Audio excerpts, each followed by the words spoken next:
Hello, update ko lang po mga guys. Kararating lang po namin galing sa amin mga doktor. So may doktor pa titingin sa amin mamaya. Mga alas 2:30 ng hapon, pinababalik kami. Okay naman yung amin mga resulta sa amin mga kalusugan. Sa aking diabetes, medyo bumaba. Kasi yun dahil doon sa kinakain kong brown rice. Kaya sa may mga diabetes, tayo talagang tutulong sa atin sarili kung paano bumaba yung atin mga sugar. Ang sugar pala habang tumataas ay naghahatak pala ng mga ibang sakit, kagaya ng sakit sa bato. Kasi mayroon na rin po talaga akong kidney yung sa bato. Mayroon na rin po talaga daw ako, sabi ng doktor. Hindi lang na dahil sa medyo bumaba yung aking sugar. Yung asawa ko naman, bumaba nga, ang problema mayroon naman tumubo na ibang sakit na naman daw. Yun daw ay medyo lumaki yung kanyang bato. Yung sa kidney po, medyo lumaki. Baka daw siya, i-request na ipa ba yun, yung dudurugin yung kanyang bato, yung isasalang siya sa makina. Yun po yung sa asawa ko. Ako naman hindi pa ako inaanuhan ng ganun pati sa mga gamot. Wala pa daw kasi medyo bumaba yung aking sugar.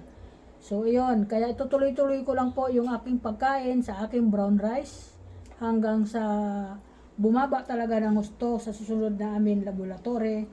Ay maganda na po talaga resulta para po hindi ako mapunta sa mahulog sa mga hindi magaganda na yung sinasabi po ng doktor na mapunta rin ako doon sa kidney.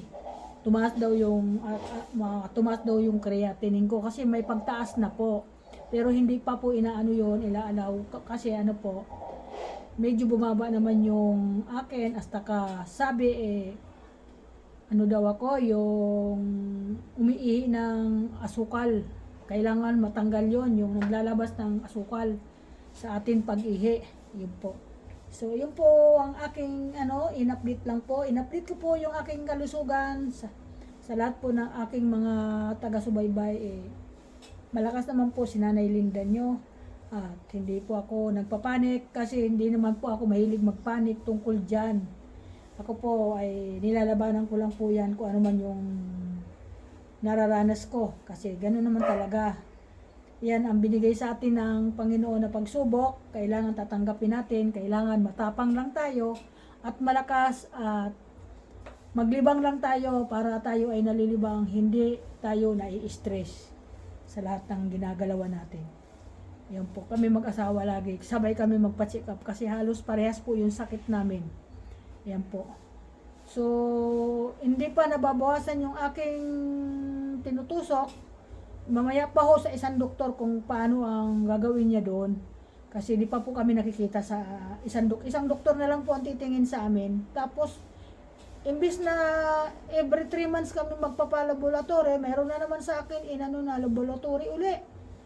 1 linggo daw. 1 linggo. Di babalik na naman kami ng 1 linggo. Dahil para makita daw yung talagang masigurado kung ano yung nakikita doon sa akin. Kaya sa mga anak ko, sana madinig ng Panginoon yung panalangin ko na sa darating na Pasko at bagong taon ay lumakas na po ang nanay nyo. Nabawasan na at yun po ang aking gagawain. Lagi po ako kakain ng brown rice. Yan po. Ayun, kayo kasi may mga diabetes din kayo. Sa mga anak ko, yung mga diabetes dyan, ay mag brown rice na rin kayo.